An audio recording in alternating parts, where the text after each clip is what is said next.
Welcome to Le Demi-Château, a quiet place in the French countryside where I'm slowly renovating my home and my life. This week, a big shift begins, but before we get to tearing out floors, there's a bit of everyday life to move through first. If you want to skip right to the demo, skip to minute 3. This morning we're up early because Anita has to go to the vet for her vaccination, and it's our first time at the vet in France. Are you excited to go to the vet? Are you excited to go to the vet?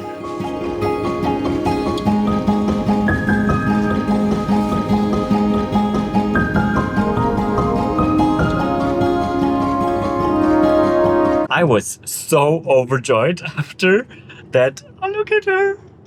That I just didn't record anything. We are almost back in Lessignac. It all went so smoothly, so much cheaper than in Germany. It's like half price. It's crazy. And they were so nice.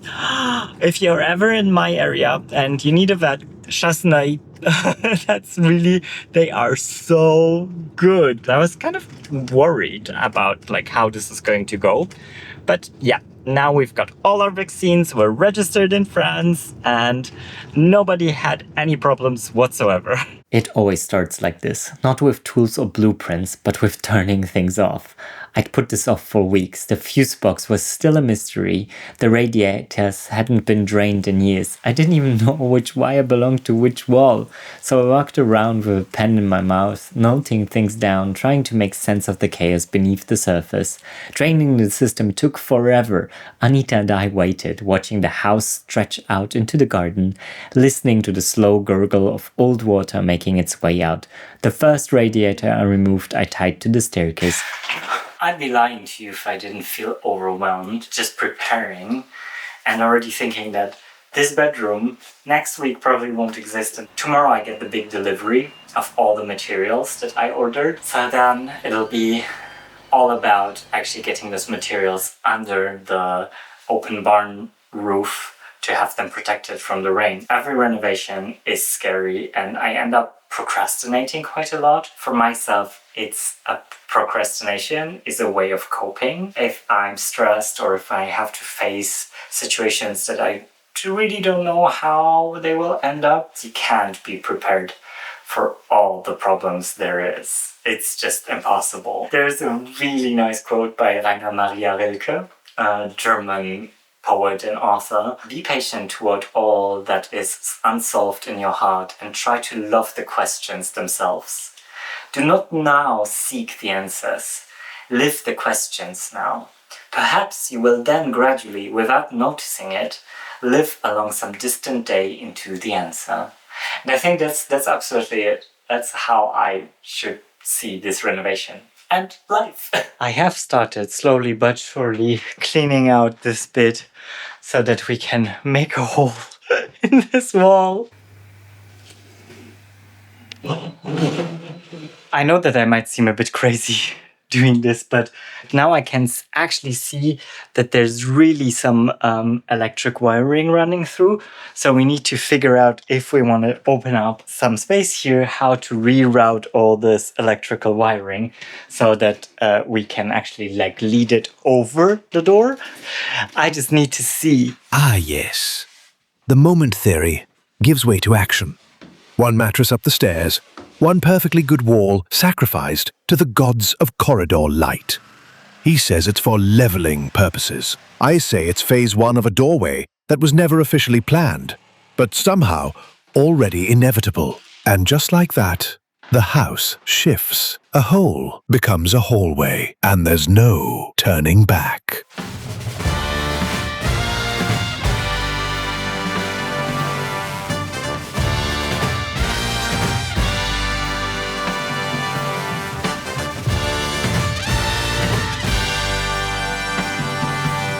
Should I be wearing a mask? Safety first. So there is a bit of insulation, but really not much, and really bad and poor.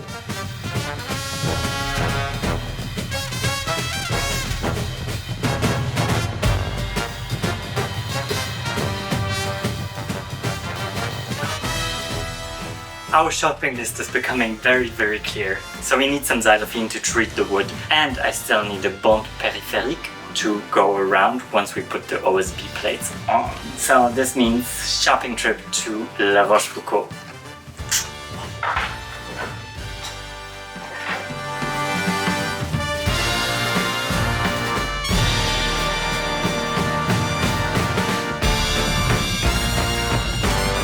So to uncover this bit just took me about around an hour, maybe a bit less than an hour. But the good verdict about all of this is actually that the planks are really in a very good state and I don't have to worry about the underfloor or under my floor, if that makes sense.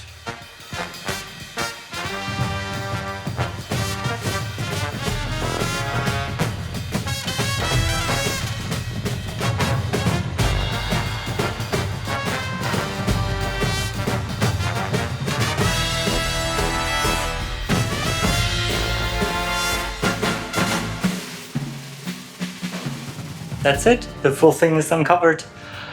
Oh, you guys, I am dead. But actually it was quite fast. It was 2 hours with cleaning it and everything, because I just vacuum cleaned it as well. And now we can xylo it all so that the planks stay viable. But it's just incredible. Imagine, I am standing on 17th century wood planks. Just mind-blowing. And for all of you saying that I should keep it like this, yeah, I just really prefer the conveniences of a modern home. So I think it's about respecting the old, so that if anyone comes and wants to uncover it, it will be made this way that it is easily uncoverable, not like this one that they made. And yeah, that's it. Oh. You saw me buying this at the hardware store, and this was against insects of all kinds, and I'm gonna treat the wood with this. It's xylophane and it's pretty standard here in France. What I didn't have until this day is this pulvérisateur, which is going to be amazing because it's gonna help me a lot to actually spray this stuff. Just brought everything down, but then I saw the kitchen. Let me show you. There is dust and disgusting shit everywhere from cleaning up. So what I'm going to do is clean the kitchen. Because I don't think there will be anything falling down in this part.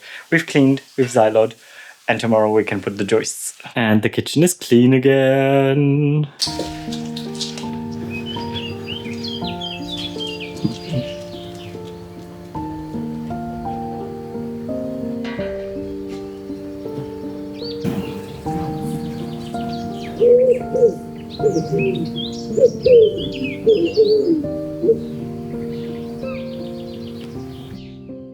Next step, electrics and doors.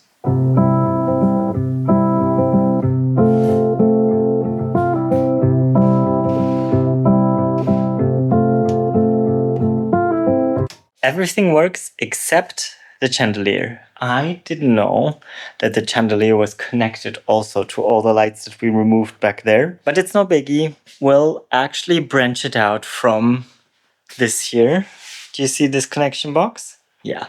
So we'll take it through here, and these are the 2 kitchen lights that are connected to it. Actually, all of it was connected to it, sort of. And then we'll just place it along the beams. We can run it along the beams and then run it to the chandelier. No big deal, all fine, all well within regulations, all good.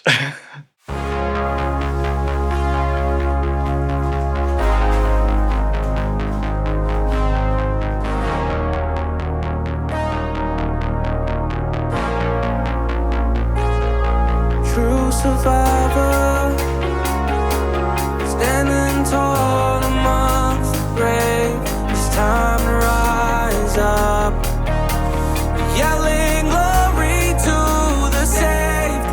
And we fall, we reign, we rise again. Before the pain, we try so hard to feel sane. It's all in the rain, always keeping us resting.